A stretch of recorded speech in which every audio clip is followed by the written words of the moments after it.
Now that my clothes are done in the washing machine and a very noisy truck is gone, it's time to film. Hello guys, gals, and non-binary pals, and welcome to my YouTube channel. I'm Julia, and today I'm doing my Transathon Wrap-Up. During the month of July, I participated in Transathon, which is a readathon where you try and read as many books as you can by trans authors. I think they're doing it next year, so I will link to their information down below so you can follow along with that next year if you like. I read 6 books for Transathon. These aren't the only books that I read in August, but they're the ones that I applied to Transathon. The first book that I read was a book of poetry called Don't Call Us Dead by Denez Smith, who is a non-binary black author. This is a truly heartbreaking work of poetry about being black, queer, and HIV positive in America. It starts with a poem about a sort of heaven or healing space for black murdered boys, most of them who were killed by police, and then the rest of the poems are about, as I said, being black and queer in America, and also a lot of the poems deal with being HIV positive. 40% of people with HIV or AIDS in America are black people, and Denez Smith, as an HIV positive poet, is writing about their own experiences and the ways that that has affected them and their relationships throughout their life. And while it was by no means an easy book, it was a beautiful and necessary work of poetry. The next book that I read was an Unkindness of Ghosts by Rivers Solomon. Ah! Okay, so let's see if I can break this down. This is my favorite book of the year, and it takes place on a generational ship and follows a young autistic woman, genderqueer. She doesn't really have the words for it and chooses to go by she, hers, but often thinks about her own gender identity, and her name is Aster. On this ship, the Matilda, it is broken up into a caste system much like the antebellum South. It's not clear if there are people other than white or black people on this ship. Solomon mentions people with dark skin, and it's definitely an analog for the slaveholding South, but since it's a generational ship, my guess is that there are people of other heritages, but it's not really clear, and also not the focus of the book. So Aster is a both laborer in the fields that produce food on the ship, and also an assistant to the ship's surgeon, Theo. Okay, I gotta keep it together, but the relationship between Aster and Theo is, it doesn't come out of nowhere, but like, it sort of sneaks up on you, and you're like, oh, is this a romance? And then you're like, I would die for this romance. They're both genderqueer, and neither of them identify with the body that they were born in, but they meet in the middle and make a beautiful relationship. This book showed me something about relationships in such a new way, and I have to thank it so much for that. The romance is not even like the biggest thing going on in this book. There is so much else. Aster's mother abandoned her shortly after she was born, and Aster reads and decodes her diaries over the course of the book and is figuring out what her mother was working on the ship. And I'm not going to spoil it for you because it's a really cool reveal, but there are so many smart characters in this book who are smart in such different ways, and Aster appreciates all of the ways that people can be clever and ingenious and knowledgeable about things that she has no knowledge of. It employs such a great use of flashbacks that you get to see the past of these characters and how it has led up to the situation that they're in today, and also shows you so much about the characters. I'm definitely going to be using the techniques that I learned here in my own writing because they were so well done and contributed so much to the world building of this ship, and how the people there feel so trapped by this system.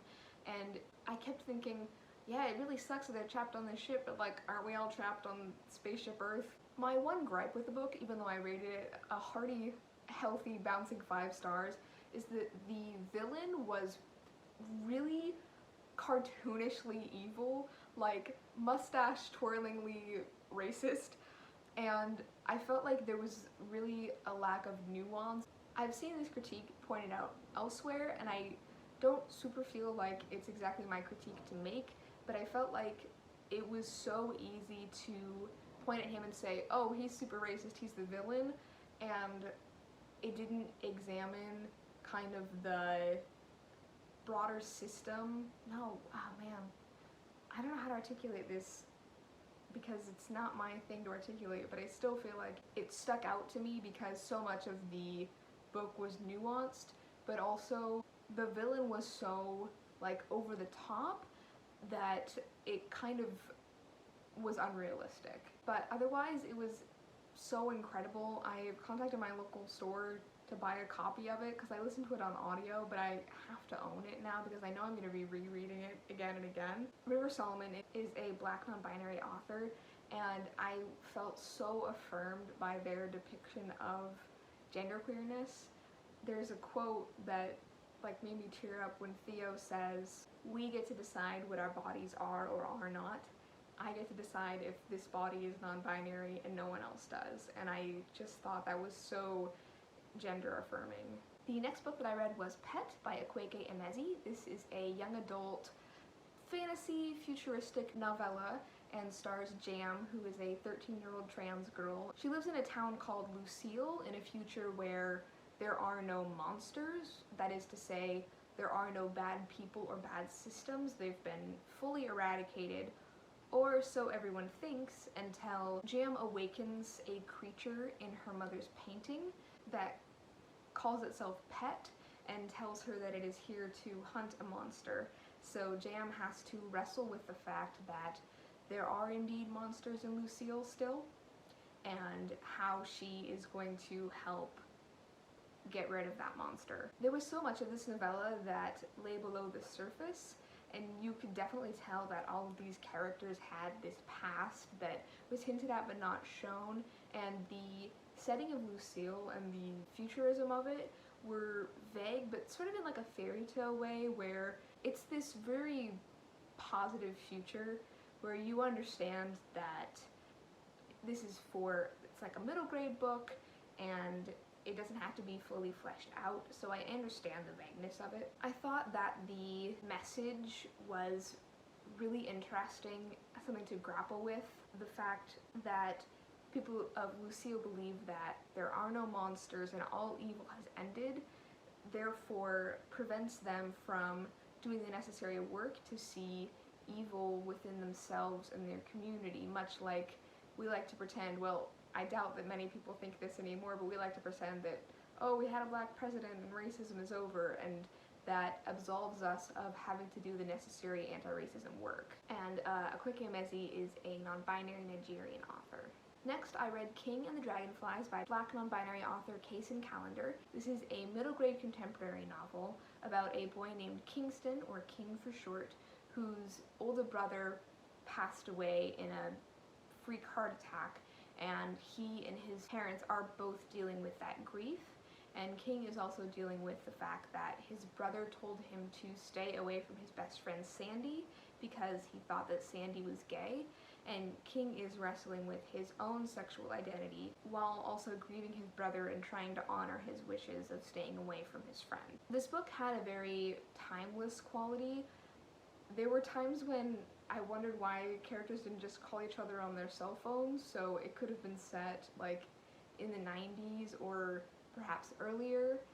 The themes felt applicable to any era, and I thought that it was a bit simplistic, but I'm not the target audience, and I would happily give this to a 10 to 12-year-old to learn about racism and homophobia.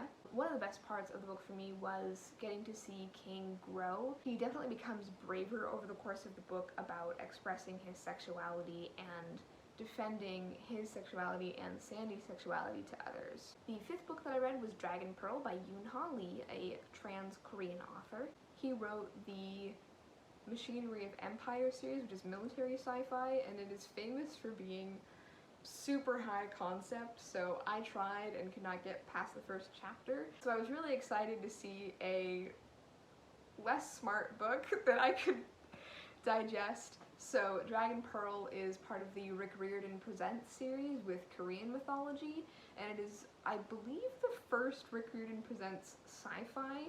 So I've never quite seen this done before, but Lee combines Korean mythology with sci-fi. Main character Min is a magical fox, and her brother has enlisted in a, I don't think it's a military, but it's like a, okay, it's a space military, let's just keep it simple. And they have heard reports that he mutinied and deserted his post, so she goes to try and find him and clear his name, and wacky hijinks ensue. I felt like Min made a lot of mistakes and put her own mission in finding her brother over a lot of other people's lives, so I wasn't always happy to see the decisions that she made. I understand that she's a child and isn't the best at making decisions, but I felt like she made a lot of mistakes over the course of the book. I also thought that the pacing was strange. Min sort of jumps from scenario to scenario, narrowly escaping every time, and then she arrives at the main plot at like 50% in and stays there for the rest of the book.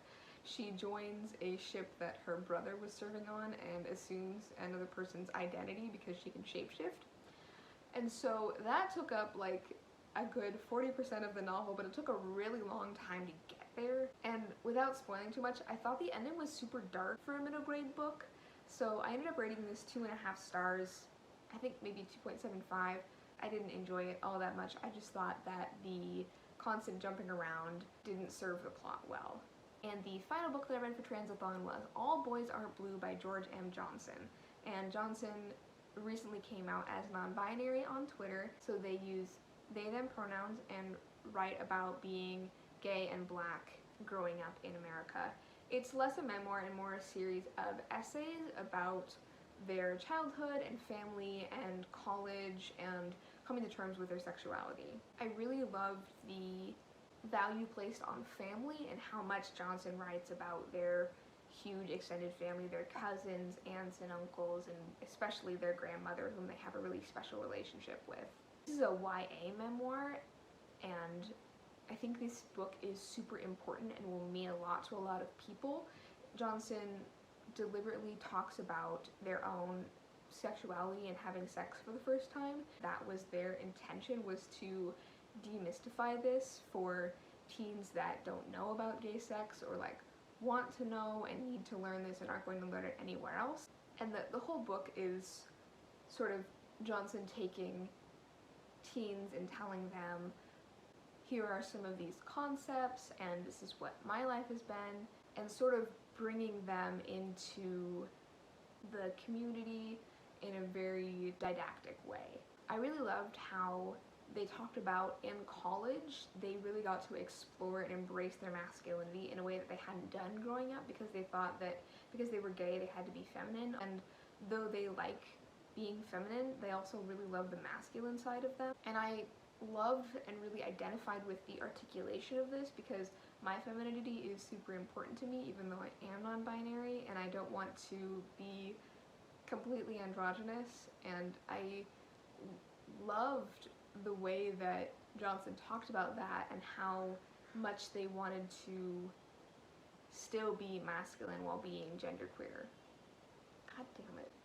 I tried reading The City in the Middle of the Night by Charlie Jane Anders.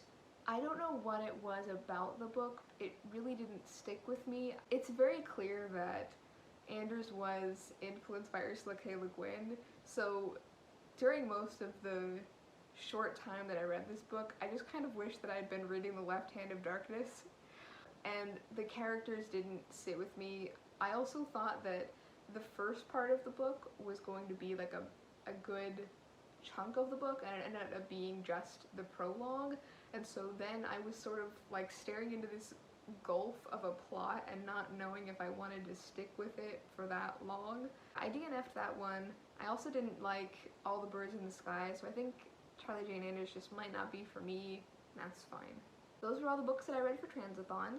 I'm definitely going to be participating in this next year and also finding more trans authors to read. So if you participated in Transathon or you have really enjoyed a book by a trans author, please let me know in the comments, because I feel like I've depleted all the trans authors on my TBR now, and I need more of them, because we should celebrate trans authors every month.